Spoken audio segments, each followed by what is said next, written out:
Yes, good evening, everybody. With a wish and hope that everyone will be happy, will be safe, and will remain safe at their homes. Let us start with the lecture of today. We have started the chapter that how a company can plan its entry in a new market. So we have already covered almost half of the topics in the video I have uploaded day before yesterday.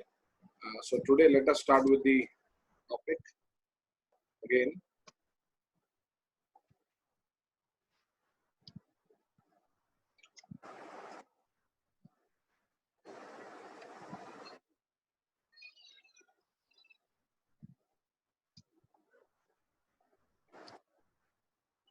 This is the slideshow, and let me show you where we have to begin from. Yes, this was the last topic we have done, and I hope it is clear to all of you. Let us now move to the next slide. Yes, steps in the new product development. Developing a new product. You are planning to enter a new market, so you need to have a new product with you. So there are 5 steps given here: idea generation, then screening is there, then business analysis, product development, and test marketing. Let us start with the very first thing, that is idea generation. Now, idea is basically the concept of developing something which is going to create a revolution in the market you're planning to enter. Idea means any anything which is going to give you some base of manufacturing something new. So when a new product is developed, there is supposed to be an idea first, and then if that idea matches our feasibility with the market and the resources of the company, only then we convert that idea into a particular market. So there are certain particular things that we are supposed to go on with. So idea generation, let us start with this. So idea generation, basically there are 2 sources, and the very first is internal sources, and then the next one is external sources. So internal sources के साथ हम लोग शुरू करते हैं. Internal sources consist of 4 basic factors. The very first is basic research, the second is manufacturing, third is salespeople, and fourth is top management. So basic research basically focuses on the R&D team. There is a research and development team in the company who is constantly looking for finding new ways to satisfy the consumers, finding new ways to reach them, finding new ways to attract them, and keep them with the company. So this is the R&D team. Second is the manufacturing team, manufacturing people. There is a team in the company who is involved in the manufacturing or the production process directly, and they better understand how things can be made better. There are 2 ways, like the manufacturing team can intentionally find some new way, or some mistakes that becomes inventions or innovation. So manufacturing team is very important when it comes to finding new idea, new sources of idea generation. Then is the salespeople. Salespeople are basically those people who are in touch with the market intermediates. For example, the people who are involved in planning the sales in the market. So these people, they are basically in touch with the intermediaries, just I have earlier mentioned. They are in touch with the resellers, the wholesalers, the retailers. So they keeps on telling them, the salespeople, that what new things can be added, or what people are expecting from the company, or what are the loops in the existing product. So these people, they can also guide us in what to manufacture and how to plan our supply or delivery. Then is top management. Top management consists of those people who are the planning or the managerial people in the company, and it is obviously their task to find new ways to satisfy the consumers and their needs. So these were the internal sources, and let us move to the external sources now. External sources, basically they are situated outside the company, outside the premises of the company, but they are really very much helpful. The very first is secondary source of information. When it comes to secondary sources means the publications of the industry, the publications of the government, the publication of other companies. So many companies, they are producing their brochures, their old documents related to what's new they are launching, and the industry is also launching all these competitors' product in their magazine, or innovative ideas they are sharing, and what else can be made, what else can be manufactured. It is shared in the newspaper magazine. So this can be a secondary source of information for the company, for our company. Then is competitors. Competitors are basically a guiding force for us. Whatever they are manufacturing, if we are not manufacturing it, we can manufacture, or we can wait to see the response of their product in the market. And if the product is doing very good, you can also go for manufacturing the same, or you can bring certain changes whichever, if they are required, or if you think they can be better in your market entry. So competitors, they are very necessary in the market. So they will help you in two way. One, whatever they are manufacturing, you can copy them. Second, if their product fails, so you can bring new changes in that particular product, and you can launch it in the market. Third is customers. So when you are in direct touch of the customer, for example, every particular product you are purchasing, it has a number, customer care number, or in case if you have any problem, an issue, or suggestion related to product, they have a email ID mentioned on the product. So you can revert back. And my experience with this particular thing, like I've been in communication with Dettol, which is a very big brand. So they reverted back in a very good manner, and they solved this problem in just seconds. So it is very good. The company which values the customer and their suggestions, they have a very bright future. Then is resellers.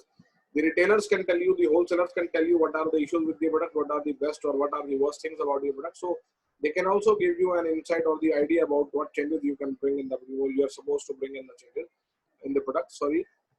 Next is foreign markets. Whatever the products which are being launched in the foreign market, it can also be a very good source of information or idea for your company, because there is no such foundation that you cannot produce what is being sold there.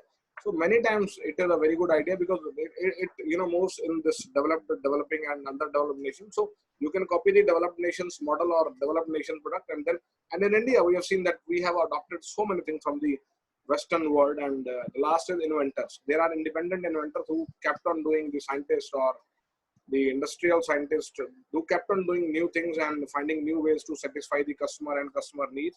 So they are also equally responsible for giving new ideas to the industry. So these were the two internal or external sources which were related to the company directly or inside the company, and second was the one which is not related to the company but they are going to affect the company as a whole. Then is the next slide, method for generating new ideas.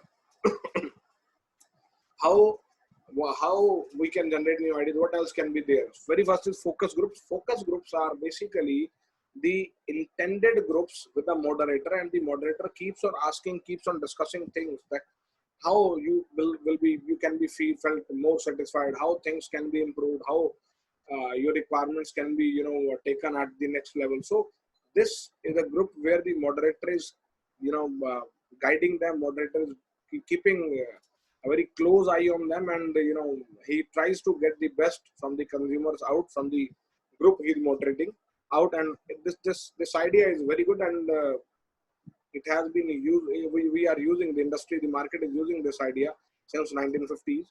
Then is the attribute listing. Attribute are basically certain features we are relating it to the product, the market, or the consumer. So there are certain attributes we are going to discuss this yellow portion in front of your eyes. So the very first is put to other uses. What attributes you can bring in that existing product? For example, let us take mobile phone here. Primarily when the mobile phone was manufactured, it was just to enable the people talk to each other. This was the prime objective. But later on, when the this competition, this improvement part, it entered or it came, then the alarm watch was replaced by this. Then the calculator was replaced. So what new ways you can bring to your existing product? Second is other uses modified. How can you modify this? The modification process can take place in terms of the shape, the size, the taste. So whatever which is going to give a new look, new taste to your product is the modification part. Also, we can mention here that Fanta, or the plastic pets which are used by the cold drink companies, There used to be a sleek straight model, and then Fanta or Limca, which they have got a very good shape, a neck, which is easy to hold. So what else you can do? What modification you can bring to the product or the other piece? That is adapt. Adapting means the adoption model, where you are adopting new things, where we are adopting certain new features to the product. We can take the competitors as a base, or we can take the industry or the other people, consumers directly, the sellers, whatever we are being told. So we are supposed to be very much adaptive when it comes to developing new product or working on new product idea. So what else is like this? हमारे product की तरह, existing product की तरह, what are the other options and what are the basic differences? How we can create a difference in our product? How we can make our product sellable in the market? What idea does others suggest? इसकी मैंने पहले बात की आप लोगों से. What could I copy? Like copying is not just like just cutting and pasting it on our product. No, it is just like getting an idea from that particular product or service and then applying that in our way, so that the uniqueness in the same that remains. Then is modify. Modification means changing. I have earlier mentioned that we can bring any sort of change in any of the piece. So which is, for example, soaps.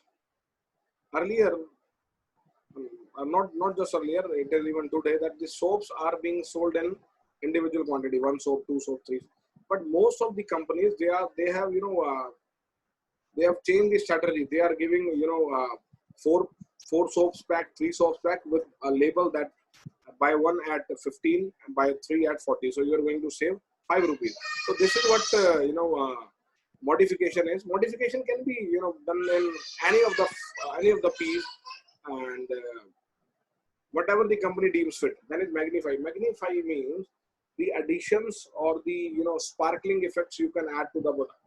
How you can highlight your product. For example, just like in the above example, I mentioned that the price has been highlighted. Okay, save rupees 5. So it is not just P. And when it comes to magnify, we can also say 10% extra, 20% extra. How? What addition we can bring to the product? More flavors, adding more things to the existing product. There is minify. Minify means reducing. In magnifying, we are highlighting, we are adding something to the product. In minifying, we are reducing. Many times we feel like the options we are giving, they are too much for the market, and we are not getting that much amount of attention or profits from the market. So we can minify, we can reduce the number of products, the variety of products to only those, or we can keep only those in the basket which are saleable, which are still doing very good in the market. Then a substitute. Substitute means, for example, hair toothpaste can be taken. Colgate Palmolive India जो है, they are manufacturing toothpaste with the name of Colgate, and Colgate particular brand, they have 10 particular products, more than 10 products in their that particular toothpaste Colgate segment. For example, Colgate Strong Teeth, Colgate Total, Colgate Salt, Colgate Active Salt, Colgate Long, Colgate Ved Shakti, and Colgate Sibaka also for the lower income group. So there are so many products. So what substitute can you offer to the market? But here the fact is that providing a substitute is not going to, most of the times is not going to impact the sales in a negative manner, because the substitute is going to add in the total output, total amount generation of the company. So next is rearrange, reverse, and combine. 3 points are left. Rearrange means the rearrangement of the piece structures. For example, once I have seen the ad from Nescafe when they have launched the product later, but they have started showing their advertisement first. So they created a kind of curiosity in the mind of the consumer. So rearranging the piece structures, rearranging the product, or individual piece or the entire piece structure, reversing the products, or again all the piece I'm using. For example, it is just like converting black to white or white to black. Reversing the policies, reversing the products, the manner in which the products are being launched in the market. And last is combining. Combining means combination of attributes, and it is a very good strategy which is working in a comparatively good manner. So combining means combination of any of the above, or whatever you as a company, as a entrepreneur deems fit. The third method for generating new product idea is brainstorming. Brainstorming is a process where a few workable brains, a few sharp brains, they sit together and they basically focusing on certain factors which can add beauty to the product or to the company. And there are certain things I think which are mentioned in your book. What are the factors which are supposed to be kept in mind when it comes to brainstorming? So yes, when it comes to brainstorming, we are talking like so many minds, they are coming up with their ideas, whatever that is coming to your mind. But there are four things which are to be kept in mind. I'm reading it from your books. But first is no criticism. When it comes to brainstorming, you are going to value everyone's idea. You are not supposed to say, no, this is not going to work, this is bad, this is worse. No, you have to, give a positive feel to everyone who is sharing. So it is going to, it is going to, help people in coming up with something new. If you are, going to say, no, this is not going to work, so many people, they will, keep an eye on their, keep a finger on their mouth. But we are not supposed to do this. We are going to encourage people to come up with whatever stupid they can, whatever best they can. It is very good. Then is free space, freewheeling or free space you have to provide. So whenever they are sharing their idea, you can modify it later, but right now you can, make them feel open. Whatever they want to say, they can. Then the reverse brainstorming, it is opposite to this brainstorming process. In brainstorming, you are having very positive outlook about the ideas which were coming out, and reverse brainstorming is basically focuses on getting an insight into that particular idea, and coming with that negative part, what can be the issues, what can be the problems, and it is going to help us in a way that you will find out the problems associated, and you will certainly think of the issues which can arise later, and you are going to discuss them now. And the last in this is the problem inventory analysis. Problem inventory analysis is when you are using people as a a problem informer or problem teller, and then you are going to find solutions to the problems. So for example, you are satisfied with the product. For example, chocolate is there and you are satisfied, quite satisfied with the product, but you are giving it to the consumer and saying find problems, find issues with it, and he is kind of he will have to boggle into that. He will try to find an issue, and that issue can be an opportunity for you. When your product is performing good, people are very much satisfied, but still you are forcing them, or this is the very first part, when they are they are told to bring the worst or bring any problem which is realistic or non-realistic. Second is you are giving them a list of problems, and you are they are supposed to pick what problems they are having with that. And yes, whatever the product you are using, it is very easy to get a problem out of it. For example, the packet is not of the, even so many people would say that the font you are using to highlight the product's name on the packet is not good. So this can be a very big issue, and this is known as problem inventory analysis. Let us move to the next slide, that is screening new product ideas. The ideas you have got right now, there is a need to screen them on the basis of their attribute relations, their matching with the resources of the company, and their workability or feasibility in the market. So the screening process may include certain steps. I'm going to come to them later. First is reasons for cutting the idea. There are three basic reasons which are used to cut these ideas. The very first is all good ideas are not equally promising. There may be times, or there may be incidents when so many ideas they are being given by the people around you, but all of them, they are not so good. So you are not going to check every single idea. You have to create a barrier.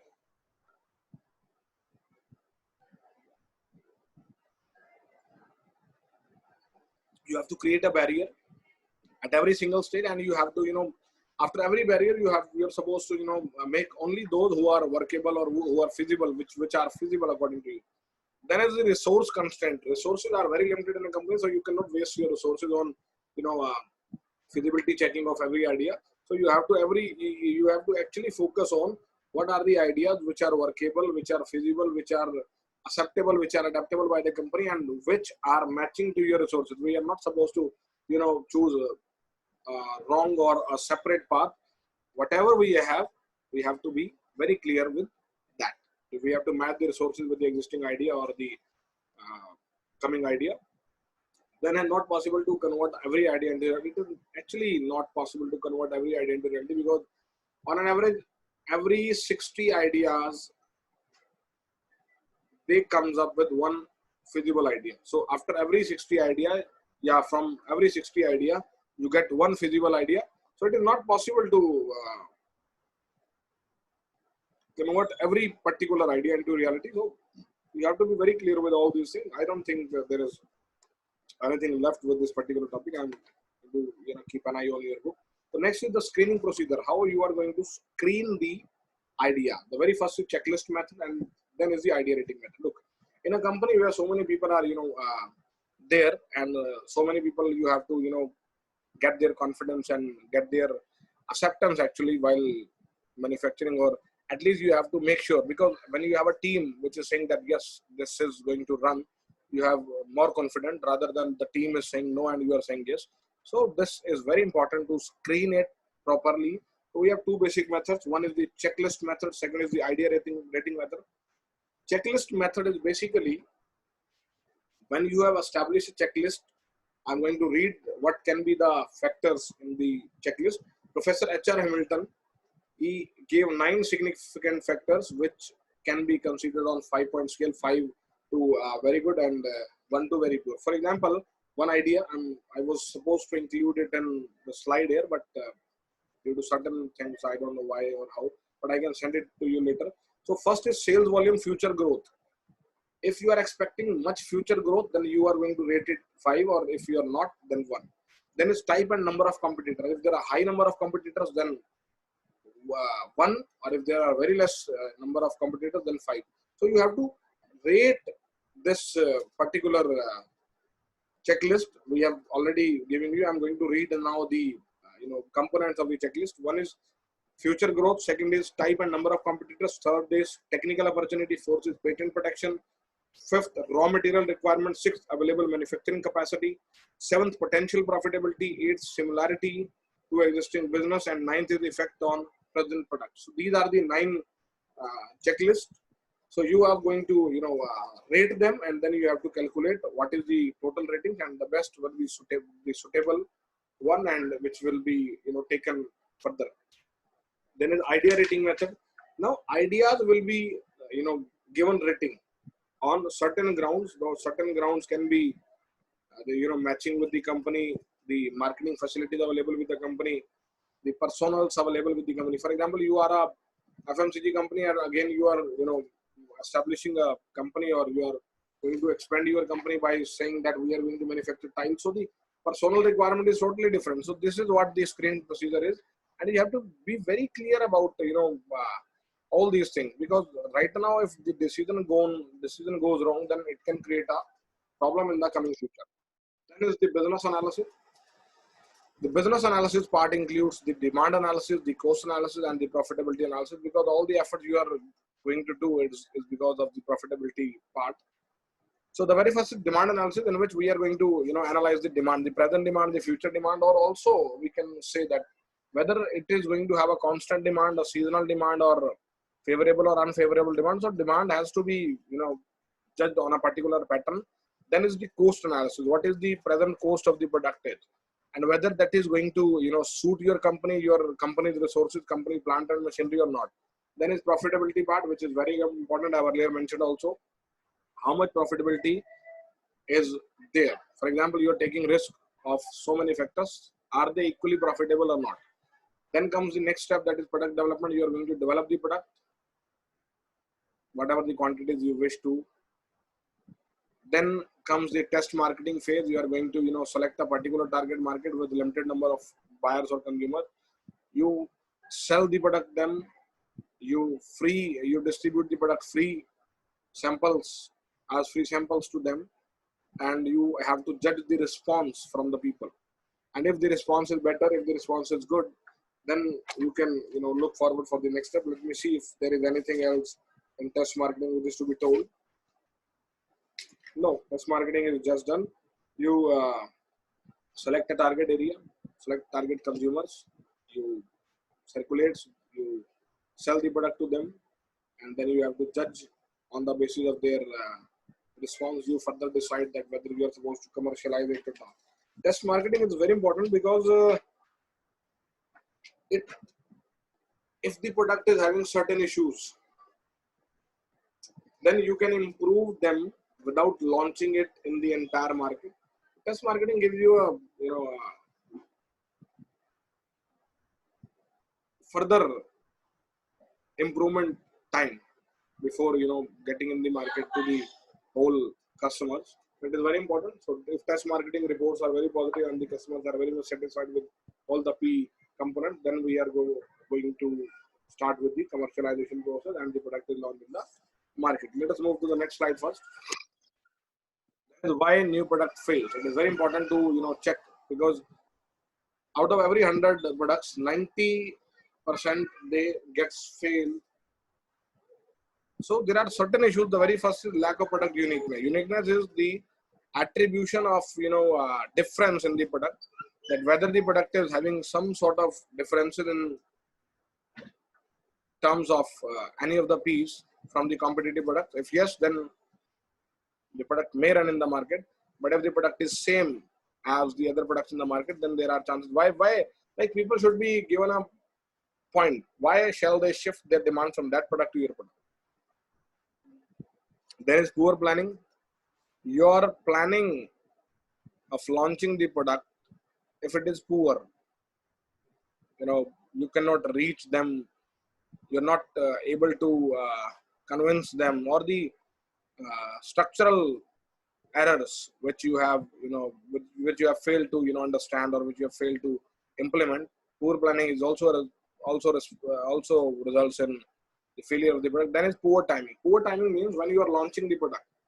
For example, this pandemic time, this Corona time, and if a company is planning to launch their product, then probably it is a very big issue.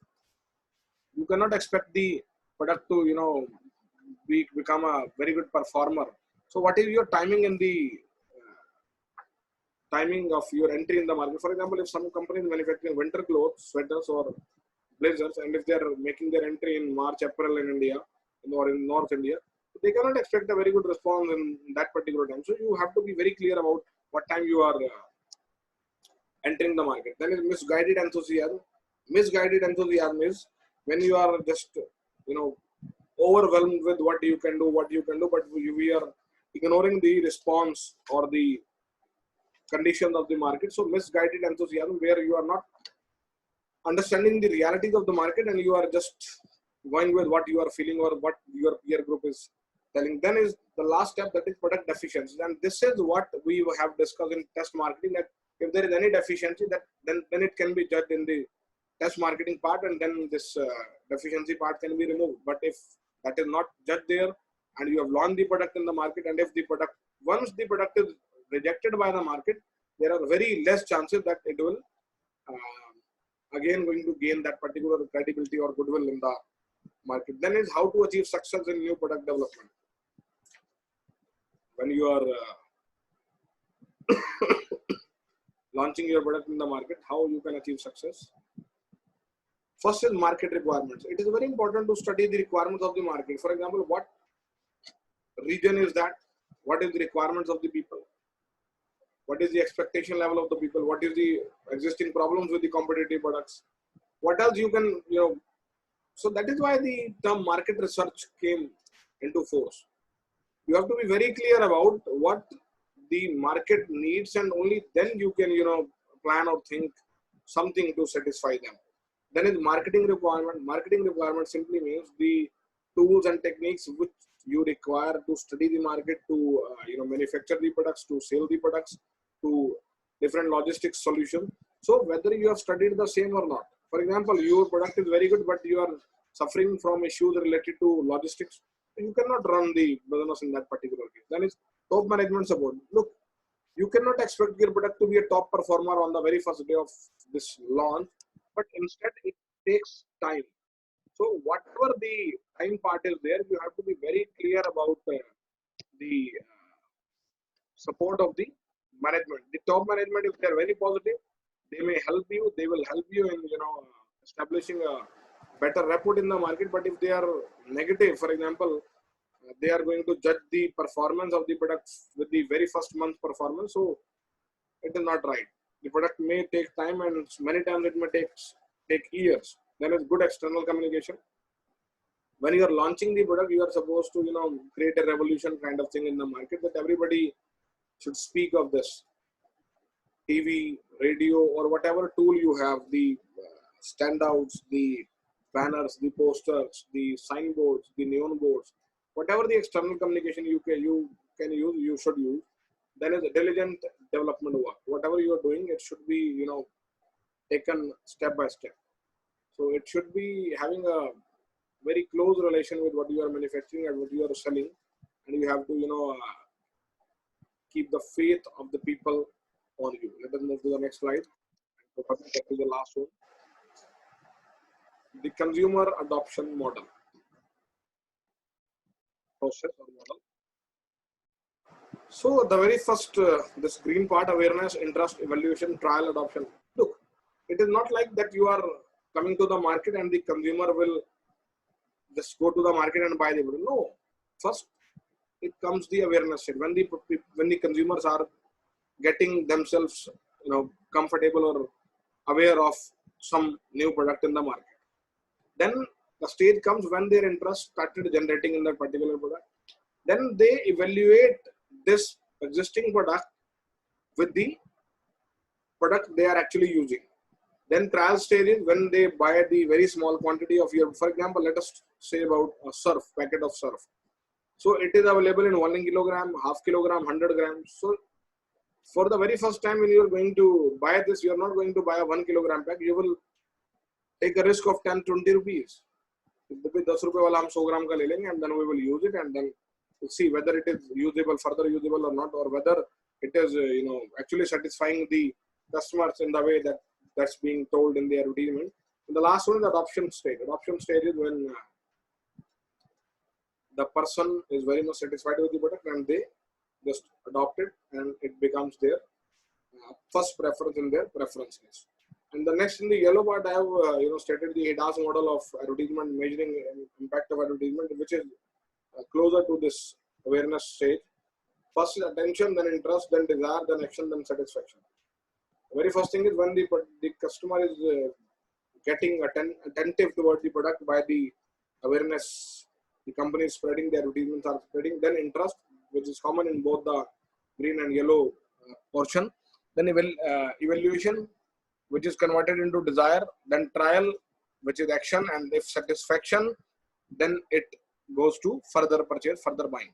So the last topic of this chapter is consumer adopters categories. What are the adoption things and how the consumers they accept something. The very first category of people is innovators. Innovators are enthusiastic people who are the first buyers also. For example, first day, first show. These are the innovators who can risk their money and buy any new product just for the sake of let us check it. So only 2.5% of the human beings, they belongs to this category. Early adopters who waits for the second, third day and they go and get the product. They are not that much enthusiastic, but they are very much keen to buy that particular product. So 13.5% people that belongs to this early adopters category. Then is early majority and late majority. These are the mediocre peoples who, on the basis of whatever their responses are there in the market, who joins the market, who buys the product, and then who just see whether we have to stay with the product or not. So these are the people who join the product at the mid of their lifespan. After they are, being told or being very much aware or comfortable with the fact that the product is good enough, you can risk your money with. The fifth one is laggards. 16% of the consumers belongs to this category. They are the one who don't have any concern for any company's product. When they are given sort of guarantee that they are not going to lose their money, lose their penny, and the product is going to satisfy them, only then they, go for buying that particular product. So these are 16% of the human population. So this is all about this particular chapter. We have taken so much time in this in covering this particular chapter, but probably it was very good. The chapter gone good, and I believe you people will be having a better understanding of this particular topic right now. In case if any issue is there, you can get back to me on my number or my email ID, and I hope this chapter is very much clear to you right now. And last, I would like to request all of you that please, if it is lockdown, follow it like lockdown. आप गैर जरूरी कामों के लिए, गैर जरूरी बातों के लिए बाहर ना निकलिए। धन्यवाद। आप सभी बने रहिए चैनल के साथ, और अगली जो आपके लेक्चर हैं वो जल्दी ही रिकॉर्ड करके आपके चैनल पे अपलोड कर दिया जाएगा। Thank you everybody. Good day, take care, stay healthy, stay happy. Thank you.